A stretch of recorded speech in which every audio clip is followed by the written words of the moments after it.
Donc la tâche pour moi n'est vraiment pas facile de présenter Yvan.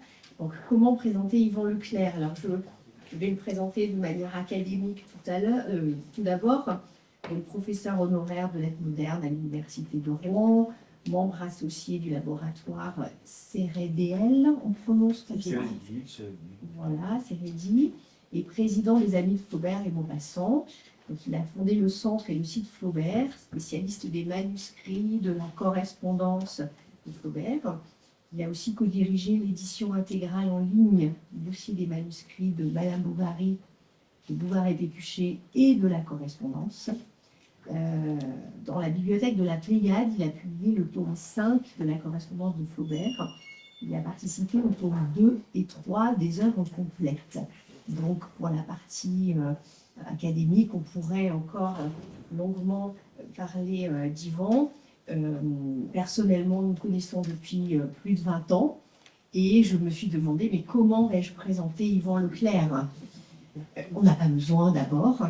Et puis, je me suis tournée vers Maupassant. Je me suis dit que m'aurait soufflé Maupassant pour cette présentation. Et il serait sans doute venu à mon secours en commençant par Cher Maître.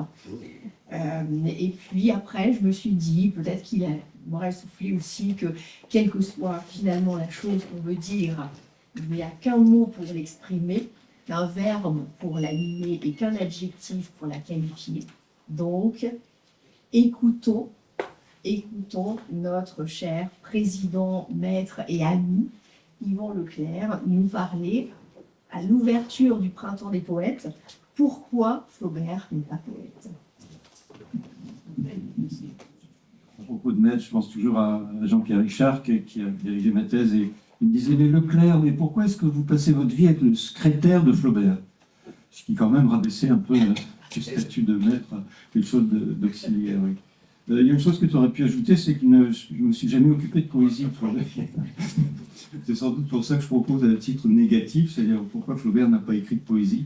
Je me dis que je suis un peu abonné aux choses négatives, parce que quand on a fait une journée à Orsay sur 21 sur Flaubert et le dessin et la peinture, je m'étais demandé mais pourquoi Flaubert dessinait aussi mal, parce qu'il ne sait pas dessiner Flaubert. Voilà. Donc toujours dans ces approches un peu indirectes. Alors vous avez devant vous deux livres de couverture de l'édition originale, de deux livres qui ne sont pas de Flaubert. Comme vous voyez, les Méditations poétiques, c'est de Lamartine, et puis Roman expérimental, c'est de Zola.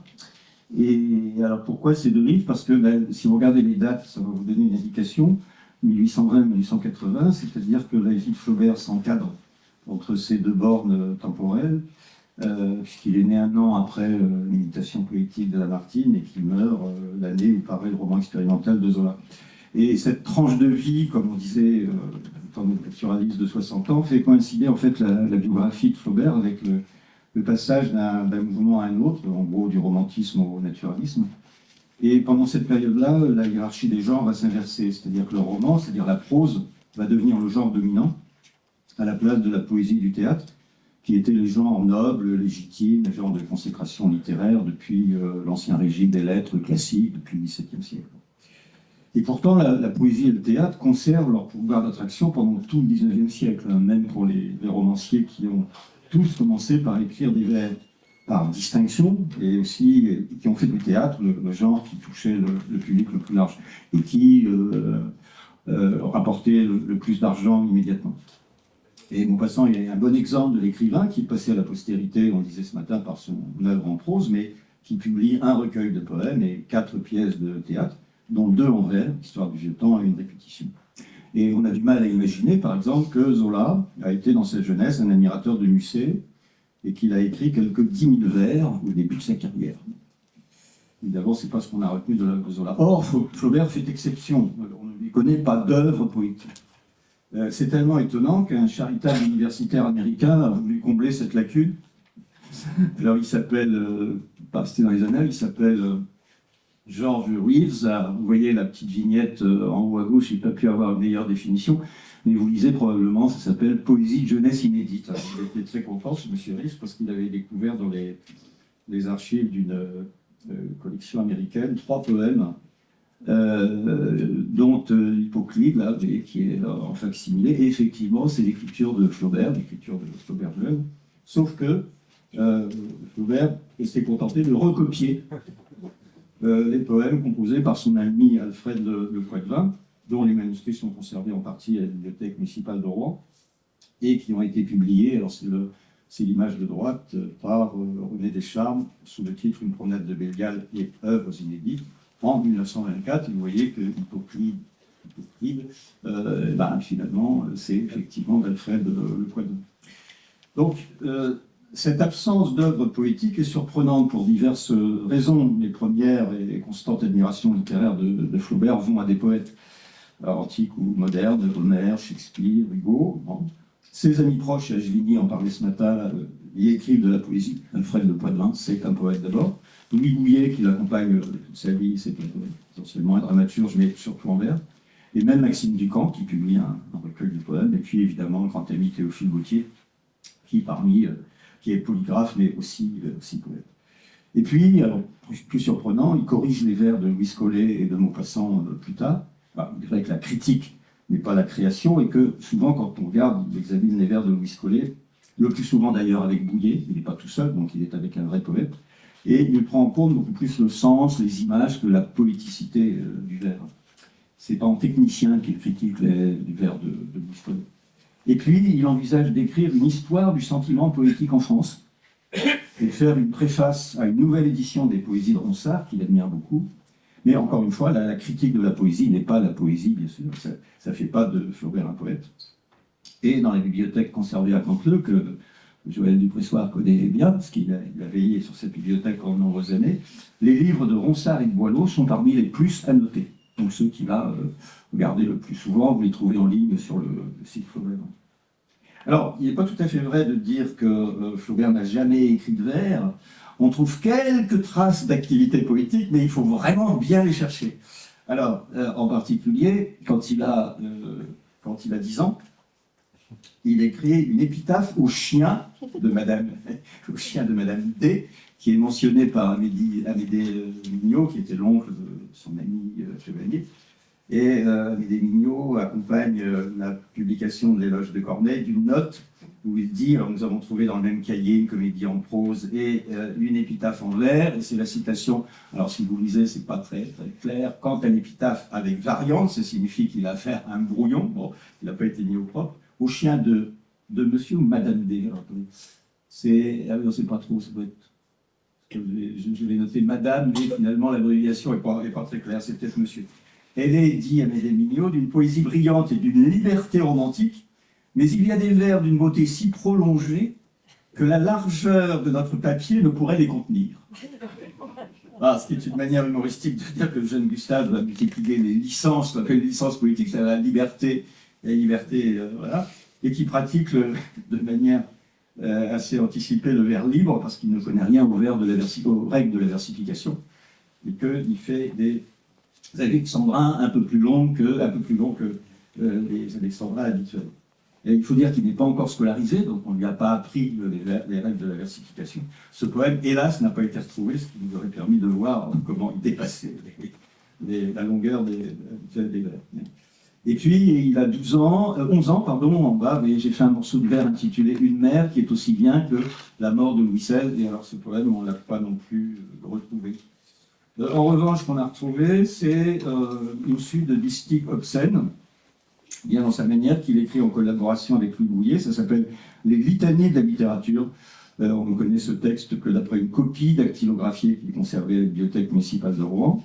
Et puis enfin et surtout, avec Bouillet, toujours, l'œuvre la plus importante, dont Flaubert parle et qui nous a été conservée, on a conservé les plans et quelques scènes versifiées, c'est La découverte de la vaccine. Donc cette tragédie parodique qu'il écrit dans les années 1846, donc l'année où il le retrouve Louis Bouillet, donc il a 25 ans. Et vous voyez que ici, quand on connaît un peu les écritures des deux hommes, les écritures alternent, c'est-à-dire que le haut de la page jusqu'à la flèche, c'est l'écriture de Bouillet, et puis à partir de que sont les 20 trésors, etc., ça c'est l'écriture de Flaubert. Alors, je me suis amusé à compter le moment d'édition en Pléiade. Quand je disais que je n'étais pas occupé de vers, c'est pas tout à fait vrai. Donc, il y a 522 vers, il y en a 276 de la même Flaubert et 246 de la même Bouillet. D'une certaine manière, Flaubert écrit plus de vers que Bouillet. Mais ça ne veut pas dire, évidemment, que celui qui tient la plume compose les vers. Il peut les recopier, parce que là, il n'y a pas de rature, donc ça peut être une copie d'un brouillon antérieur, ou bien il peut écrire aussi sous la dictée de Bouillet. Enfin, bon, encore une fois, on ne peut pas confondre celui qui écrit, enfin, qui tient la plume, et celui qui compose véritablement. Ce n'est pas vraiment une preuve. Et c'est à propos de cette pièce que Ducamp écrit dans ses souvenirs littéraires, le jugement souvent cité sur l'incompétence poétique de Flaubert. Alors, là, il faut lire ça, c'est bien connu, mais on va le relire en entier. Il a cru, donc Flaubert, de bonne foi, avoir fait une partie des vers, donc c'est les vers de la découverte de la vaccine. Maxime Ducamp prétend qu'il y a collaboré, mais on ne trouve pas son écriture dans le manuscrit, dont se compose le premier acte, qui seul a été mené à bonne fin. Il s'est trompé. Il n'a jamais su ni pu faire un vers. La métrique lui échappait et la rime lui était inconnue. Lorsqu'il récitait des vers alexandrins, il leur donnait 11 ou 13 pieds. Jamais 12. Et oui, voilà, rarement 12. Son oreille était si extraordinairement fausse qu'il n'est jamais parvenu à retenir un air, fût-ce une berceuse. Ah, il faut passer à la musique, là. Bouillet disait, il y a une malédiction sur lui, c'est un poète lyrique qui ne peut pas faire un vers. Rien ne fut plus vrai, cependant les qualités qu'il recherchait, qu'il admirait le plus dans la prose, c'était la cadence et l'harmonie. Et puis, Ducamp, un peu plus loin dans les mêmes souvenirs littéraires, en remet, voilà, je prends, j'ai déjà dit que Flaubert n'avait jamais pu mettre un alexandrin sur ses pieds. Toutes les fois qu'il avait voulu s'essayer à la poésie, il avait fait de la prose cadencée, mais de vers, point. Et Bouillet Bouillet rapportant dont les paroles sont rapportées par Ducamp, en fait, reprend les paroles mêmes de Flaubert. Vous voyez, Bouillet que Ducamp fait dire, il y a une malédiction sur lui, c'est un poète lyrique qui ne peut pas faire un vers. C'est en fait une phrase de Flaubert lui-même, enfin, qu'on retrouve en tout cas chez Flaubert dans une lettre à Louis Collet. Il y a quelque chose de faux dans ma personne et dans ma vocation. Je suis né lyrique et je n'écris pas de vers. Et donc, si l'on essaie de retracer à grands traits les rapports de Flaubert avec la poésie et la prose, il faudrait distinguer certainement 3 phases chronologiques. Alors, je vais aller très très vite, bien sûr. Il y a une première phase qui correspond à la jeunesse de Flaubert, qu'on pourrait résumer par « tout est poésie ». La deuxième, qui est une phase de critique de la poésie, et la troisième, qu'on pourrait résumer aussi très rapidement en disant « tout est prose ». Alors, voyons les choses rapidement. La première phase pour Flaubert, consiste à se placer dans la continuité de Victor Hugo, qui présente la poésie comme totalisante. C'est-à-dire la poésie regroupe en elle-même la totalité des formes d'expression littéraire. Dans les ballades de 1822, donc Flaubert vient de naître, le domaine de la poésie est illimité, la poésie c'est tout ce qu'il y a d'intime dans tout, et on va retrouver ça dans les œuvres de jeunesse de Flaubert. Dans Agonie, il a 17 ans, dans Smart, il a 18 ans. Qu'est-ce que la poésie, si ce n'est la nature exquise, le cœur et la pensée réunis, donc synthèse. Et puis dans Smart, poète, c'est-à-dire donner son sang, ce qui est plus que son sang, son cœur, le verser à plein bord dans des vers qu'on a ciselés comme du marbre. Donc la versification, c'est quand même un projet littéraire majeur. Au poète, se sentir plus grand que les autres, avoir une âme si vaste qu'on y fait tout entrer. Et comme la poésie englobe tout, le sujet et l'objet, le moi et le monde, elle comprend aussi d'une certaine manière la prose. Et il n'est pas besoin de rimer pour être poète, puisque le poète est celui qui englobe la totalité de l'expression littéraire. Le poète va donc se distinguer du versificateur. Autrement dit, on peut être poète sans faire des vers, sans écrire de poèmes. Et le mot poète va être extensif, comme le domaine de la poésie. Et au fond, on revient à l'étymologie du poète. Flaubert écrit d'ailleurs souvent avec un tréma. C'est celui qui fait, c'est le génie créateur, l'inspiré, quelle que soit sa forme d'expression. Donc, le jeune Flaubert peut se dire poète sans écrire de la poésie. Ouais. Donc ça, c'est la première phase qui est au fond la phase romantique de la poésie extensive. Tout est poésie. Deuxième phase qui est celle de la critique de la poésie. On pourrait parler de crise de poésie, comme Mallarmé parle de la crise de l'air. Et qui est contemporaine de la rédaction de Madame Bovary, enfin un peu avant, ça commence dans le dernier chapitre de l'éducation sentimentale de 1945, mais la critique de Flaubert, la critique de la poésie, va porter à la fois sur l'expression et sur l'esthétique romantique. Pourquoi? Parce que la poésie, en tant que telle, en tant que celle de poésie romantique, est devenue un réservoir à clichés. Le romantisme, qui était une force novatrice dans les années 1820-1830, s'est dégradé en idées reçues, en images dévalorisées, en paysage affadi avec son lac, sa barque, son clair de lune, sa tempête, etc. Et c'est ce qu'on va retrouver dans, parce que j'ai une citation ici, ce qu'on va retrouver dans le dictionnaire des idées reçues, qui va lister tous les clichés romantiques associés à la poésie. Par exemple, Ange fait bien en amour et en littérature, voilà, et donc en poésie. Et la lune inspire la mélancolie. Bon. Ça, c'est plus possible. Le lac de Lamartine, vous voyez comment il est traité ou maltraité dans Madame Bovary, on ne peut plus réécrire le lac de Lamartine de 1820 dans un roman qui est écrit dans les années 50. Et donc Emma consomme précisément du cliché poétique, que Flaubert va écrire le mot poésie ou poétique en décomposant les syllabes ou en introduisant un H. D'ailleurs, c'est le H qui figure dans la citation en exergue, précisément dans le programme élaboré par Génie, et que vous allez retrouver ici. Lettre à Louis Collet, donc ça, tout ça est contemporain de Madame Bovary. Lettre à Louis Collet de 52, vous voyez, si vous regardez la dernière phrase, il est en train de parler à propos de La Paysanne, un poème de Louis Collet, il dit il y a des sentimentalités, oh la poésie avec H, comme s'il mimait l'emphase ou la prétention du mot lui-même. Il est en train de déconstruire la poésie dans la graphie. Une deuxième citation, là aussi il est en train de critiquer un poème de Louis Collet en disant 11, alors ça doit correspondre à la ligne ouverte, le terme d'un voyage qui voit un vieillard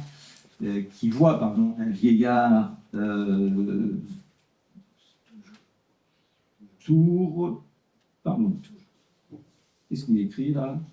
Je vais noter, j'arrive plus à... Tournure trop poétique et recherchée. Et donc poétique, là il écrit à nouveau avec H, vous voyez, entre le O et le E. Et puis, alors, dans les brouillons, dans les plans de Madame Bovary, là c'est une marge où il définit le personnage d'Emma, car elle n'est pas mystique, mais poétique. Et là, c'est pas le H, mais des tirets pour dégager, encore une fois, désarticuler en quelque sorte le mot poésie. Et quand il va juger son personnage dans une lettre à Marie-Sophie Leroy-Champil, c'est la première lectrice de Madame Bovary qui dit « Ah, mais Madame Bovary, c'est moi !» Alors, on ne sait pas si Flaubert dit la formule, mais Marie-Sophie Leroy-Champil l'écrit, on dit « Je me suis reconnu dans Madame Bovary » et il lui répond « Et puis, ne vous comparez pas à la Bovary, vous n'y ressemblez guère, elle valait moins que vous êtes comme tête et comme cœur, car c'est une nature quelque peu perverse, une femme de fausse poésie et de faux sentiments. » Donc Madame Bovary, c'est cette œuvre en prose qui va mettre en critique, en crise, en quelque sorte, la fausse poésie. Donc, si la poésie s'est affadie dans les sujets politiques, il faut la chercher ailleurs, dans les sujets considérés comme non poétiques. Et pour Flaubert, on l'a vu tout à l'heure, ce matin, à propos d'une citation, il n'y a pas de sujets qui sont a priori poétiques. Je crois que c'était une citation qu'a faite Giugni, qui était une citation de Maupassant. Mais du coup, on reprend cette idée à partir de la deuxième moitié du XIXe siècle, qu'il n'y a pas des sujets qui pourraient être traités en poésie et qui sont exclusivement traitables en poésie. Tout relève de la poésie, mais du coup, si tout relève de la poésie, ça veut dire aussi que la prose peut s'emparer de ces sujets.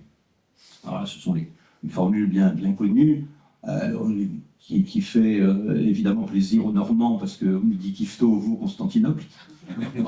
Donc nous sommes ravis, pas besoin de voyager trop loin. J'aurais établi qu'il n'y a pas en littérature de beaux sujets d'art. Et Kifto vaut donc Constantinople, et qu'en conséquence, on peut écrire n'importe quoi aussi bien que quoi que ce soit. Alors, j'ai jamais bien compris cette formule, mais n'importe quoi aussi bien que quoi que ce soit, mais bon, ça dit ce que ça veut dire. Et en fait, il reprend aussi, là encore, une phrase de Victor Hugo qui se trouve dans les Orientales. Hugo dit avoir les choses d'un peu haut. Alors, c'est beau. Hein. Il n'y a en poésie ni bon ni mauvais sujet, mais de bons et de mauvais poètes. D'ailleurs, tout est sujet. Tout relève de l'art. Tout a droit de citer en poésie. Et donc, au fond, si tout relève de l'art, et surtout si l'on ne peut plus activer ou actualiser les stéréotypes romantiques, eh bien, il va falloir que la prose se charge de prendre en charge, en quelque sorte, ce qui était le domaine de la poésie au préalable. S'il n'y a pas de sujet plus poétique que d'autres, la poésie, comme genre, va perdre sa légitimité en tant que forme noble, et la prose peut rendre compte de tous les sujets à son tour. L'autre critique que Flaubert fait à la poésie romantique, c'est une critique esthétique, c'est que c'est une poésie trop personnelle qui va être réduite au lyrisme et au cœur bien connu, et c'est en particulier, alors Lamartine et Musset bien sûr, qui sont pour Flaubert les antimodèles absolus, et c'est contre cette poésie personnelle, et en particulier contre Louis Collet, dont il critique Flaubert, que Flaubert théorise, pendant qu'il rédige Madame Bovary, le principe esthétique d'impersonnalité. Et cette poésie impersonnelle, pour Flaubert, c'est l'équivalent de l'art et de l'art pur avec majuscule. Alors, quelques citations ici. La haine que je vois partout portée à la poésie, à l'art pur, cette négation complexe du vrai me donne des envies de suicide. Qu'est-ce que ça fout à la masse, l'art, la poésie, le style? Ou encore, dans la fameuse lettre du livre sur Rien, dont on a déjà parlé ce matin, la forme en devenant habile s'atténue, elle quitte toute liturgie, toute règle, toute mesure. Donc ça, c'est la définition du vers, c'est-à-dire qui est régi par un certain nombre de règles, liturgie, règles, mesures. Elle abandonne l'épique pour le roman, le vers pour la prose. Et donc là, on a le point de bascule. C'est la prose qui va récupérer en quelque sorte la légitimité du vers. Elle ne connaît plus d'orthodoxie et elle est libre comme chaque volonté qui la produit. Cet affranchissement de la matérialité, etc. Je reviendrai sur le mot matérialité. Puis encore, autre phrase, la prose est née d'hier, voilà ce qu'il faut se dire. Le vers est la forme par excellence. Les littératures anciennes, donc le vers est dépassé. Toutes les combinaisons prosodiques ont été faites, mais celles de la prose, le temps s'en faut. Donc on va, d'une certaine manière, inverser le rapport d'inclusion de l'époque romantique, c'est-à-dire l'époque romantique, c'est la poésie qui englobait toutes les formes d'expression. Maintenant, c'est la prose comme genre dominant qui prend en charge la poésie. La prose a pris la relève de la poésie. Et pourquoi la poésie est-elle du côté de la matérialité? Et cette expression qui est mise en gras ici, est donc dévalorisée, parce qu'elle est codée, parce que pour Flaubert, c'est une combinatoire, elle obéit à des contraintes externes, elle est prisonnière d'un moule, d'un carcan poétique, alors que la prose est libre, elle doit inventer, alors elle est bien cadencée, elle travaille sur des mètres, etc., des formes, des rythmes, mais elle doit l'inventer phrase après phrase. Elle doit inventer son mètre, sa cadence, sa forme, son rythme singulier. D'où la difficulté pour Flaubert d'écrire une prose qui équivale à la poésie, en combattant l'idée reçue selon laquelle la prose est plus facile que le vers. C'est l'inverse pour lui. Car la poésie qui est réduite à la versification, au fond, ce n'est qu'une technique de la répétition. La poésie, c'est quelque chose qui se répète dans les sons, dans les accents, dans les mètres. C'est une sorte de mécanique rythmique, donc dévalorisée pour Flaubert. Il suffit d'avoir un moule prosodique dans la tête, on écrit un alexandrin régulier, et puis couplé à un dictionnaire de rimes, ça tout le monde peut l'avoir sous la main, et voilà, vous faites une poésie, il y a une recette, c'est assez simple, la poésie, contrairement à ce qu'on peut penser. Et ces paroles de Flaubert, d'ailleurs, sont transposées par Maupassant, on rejoint nos deux auteurs, dans la préface que Maupassant donne aux lettres de Gustave de Flaubert à Georges Sand, où il écrit dans le vers, disait-il, donc c'est Flaubert, le poète possède des règles fixes, il a la mesure, la césure, la rime et une quantité d'indications pratiques, toute une science de métier. Une science, c'est de l'artisanat, c'est de la technique. Dans la prose, il faut un sentiment profond du rythme fuyant, sans règle, sans certitude. Il faut des qualités innées, qu'on n'a pas en poésie, parce que n'importe qui peut être poète en appliquant des règles. Et aussi une puissance de raisonnement, un sens artiste infiniment plus subtil, plus aigu, pour changer à tout instant le mouvement, la couleur, le son du style, suivant des choses qu'on veut dire. Quand on sait manier cette chose fluide, la prose française, on est vraiment un artiste, le plus supérieur des artistes, un vrai prosateur. Donc vous voyez comment on a retourné véritablement à l'avantage du prosateur, ce qui était l'aura, en quelque sorte, de la poésie. Et ça donne évidemment une lecture très très particulière à ce passage de Bouverin-Pécuchet. Donc chapitre 5, c'est celui de la littérature, ils se mettent à lire, et puis il y a un moment évidemment, Bouverin-Pécuchet, donc ils mettent en pratique ce qu'ils ont lu. Et Pécuchet qui dit, mais si nous faisions des vers? Et Bouvard répond, à plus tard, occupons-nous de la prose d'abord. Première lecture, ça passe totalement inaperçu. On trouve ça naturel de commencer par la prose. Et en fait, c'est bien plus compliqué du point de vue de Flaubert, parce qu'en fait, le Bouvard en question, là, il est en train de répercuter ou de colporter une idée reçue sur la hiérarchie de difficulté entre le vers et la prose que vous retrouvez dans le dictionnaire des idées reçues. Prose, plus facile à faire que les vers. Pour Flaubert, c'est évidemment l'inverse. Et alors, pendant la rédaction de Madame Bovary, Flaubert va multiplier les formules sur l'ambition et sur les difficultés de la prose, qui veut reprendre son bien à la poésie, comme dira Mallarmé à propos de la musique. Alors, je ne vais pas relire les citations qu'on a faites, mais quand il dit qu'il veut faire une prose comme un bon vers inchangeable, c'est la première citation. Quand il dit qu'il veut faire une prose, mais en évitant les répétitions de mots, etc. Et puis, alors, dernière citation, celle d'Edmond de Goncourt dans le journal, qui résume ce qui lui paraît un point commun entre Flaubert et puis eux deux, les frères Goncourt. Ils ont voulu les uns et les autres faire une prose parlant la langue des vers. Voilà, parlant la langue des vers. Qu'est-ce que cela signifie, parler de la langue des vers? Probablement densifier le vers sans utiliser les procédés mécaniques de la poésie. Et en particulier, en fuyant ce qu'on a appelé la prose poétique, ou la prose cadencée, qui commence avec Rousseau, et qui s'épanouit avec Chateaubriand. Flaubert a une très grande admiration pour Chateaubriand, mais on ne peut plus réécrire des choses comme ça, comme dans les mémoires d'outre-temps, vous voyez. Au loin, on entendait les sourds mugissements de la cataracte du Niagara, qui, dans le calme de la nuit, se prolongeait de désert en désert et expirait à travers les forêts solitaires. Bon.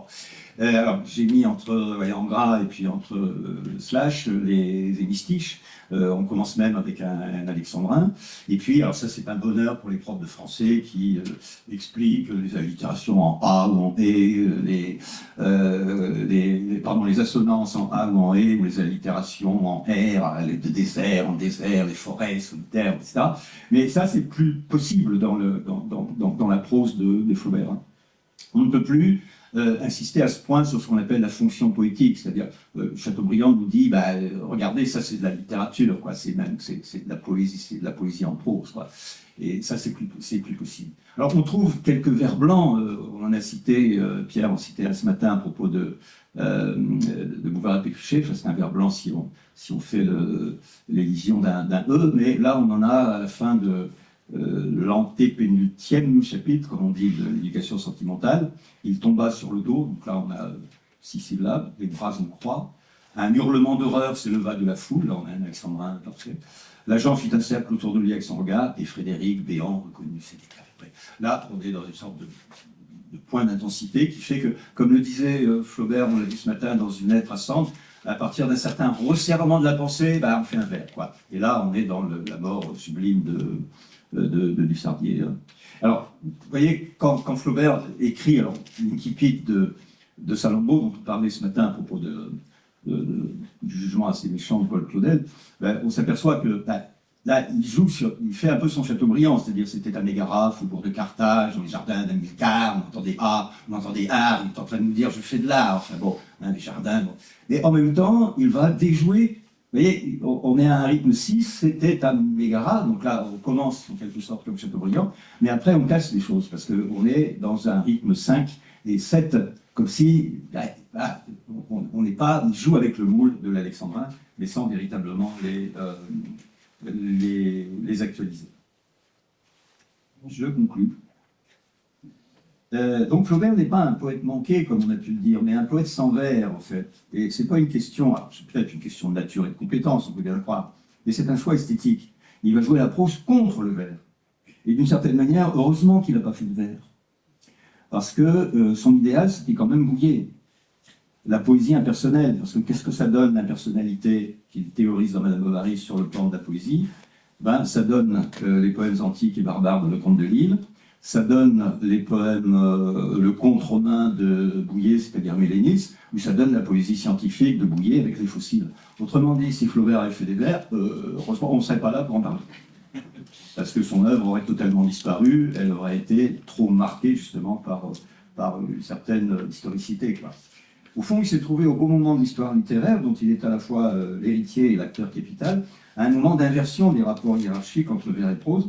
Mais au lieu de jeter la poésie avec le poème, comme on pourrait jeter le bébé avec l'eau du bain, au motif que c'est une forme artificielle et antinaturelle, comme disent les réalistes ou les naturalistes, il va séparer la poésie de la versification, donc il reste poète mais sans faire de vers, et il va réinvestir la poésie dans la prose qui se fait à la fois critique de la poétisation, de l'idéalisation par les vers dans Madame Bovary, et qui se fait aussi recherche formelle. La prose de Flaubert a fait son deuil de la poésie comme forme, mais sans renoncer à la poésie comme aspiration. Et le sujet éternel de Flaubert, comme Cervantes, c'est le conflit entre poésie et prose. Et le lieu littéraire de ce conflit ne peut être que la prose elle-même. Et voilà, on pourrait résumer ça par une formule qu'il envoie à Léonie Brel en 1975. Je ne suis ni poète ni romancier, mais écrivain. C'est-à-dire, dans le fait d'écrire, de travailler sur la langue, il y a quelque chose qui dépasse cette opposition entre le poète et le romancier. Dernière chose, alors Flaubert est aussi l'héritier de Victor Hugo, qui va d'une certaine manière mélanger les genres. Flaubert vit à une époque, au XIXe siècle, qui est une époque de mélange des genres. Alors à la fois sur le plan le drame, qui est un mélange de tragédie et de comédie chez Hugo, et en même temps, on va redéfinir constamment les frontières entre le vers et la prose. Ça va être la prose poétique dont on parlait avec Chateaubriand, ça va être après le poème en prose de Baudelaire, et puis à la fin, avec Rimbaud et quelques autres, l'invention du vers libre. C'est-à-dire que là, c'est un siècle d'hybridation en quelque sorte. Et je me souviens toujours d'un article assez extraordinaire de Claudine Gautemer, où elle montrait que Flaubert n'avait jamais écrit un texte qui répondait véritablement aux règles du genre. C'est-à-dire, prenez la tentation de Saint-Antoine, on ne sait pas ce que c'est. La tentation de Saint-Antoine, c'est un mélange de théâtre, il y a des répliques, des dialogues, mais il y a en même temps des descriptions, il y a du récit, on parle de poèmes en prose.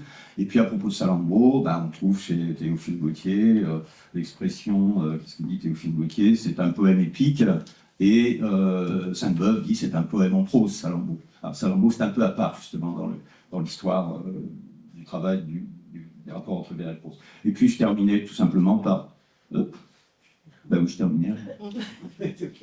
Ah oui, pardon, je ne sais pas, mais c'est en bas de la même image. Évidemment, par le texte de Baudelaire qu'on a déjà cité ce matin. Mais, alors, Baudelaire, vous voyez, deuxième ligne, là, il parle le miracle d'une prose poétique. En fait, prose poétique, c'est celle de Chateaubriand, mais ce que fait Baudelaire, c'est pas de la prose poétique, simplement, il n'a pas une autre expression pour la désigner.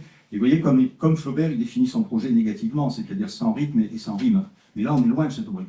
Parce que Chateaubriand, lui, il travaille sur des rythmes, et il travaille sur des rimes internes. Et il va vers autre chose que la prose poétique, le poème en prose précisément. Et Flaubert est l'exact contemporain de Baudelaire, ils sont nés la même année. Le procès, c'est la même année, la révolution poétique, Fleur du Mal, 57, Madame Bovary, 56-57, le procès la même année, etc., pour des raisons similaires. Donc là, et ce qui est intéressant, c'est qu'ils viennent de deux points différents pour faire la même chose. C'est-à-dire que Baudelaire vient du vers pour le prosaïser ou le prosaïfier en quelque sorte, alors que Flaubert, lui, vient du côté de la prose, non pas pour poétiser la prose, mais pour demander à la prose quelque chose qui serait l'équivalent du vers. Voilà, je vous remercie.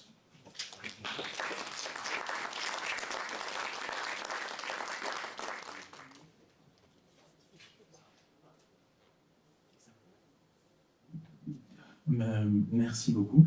J'avais deux petites questions.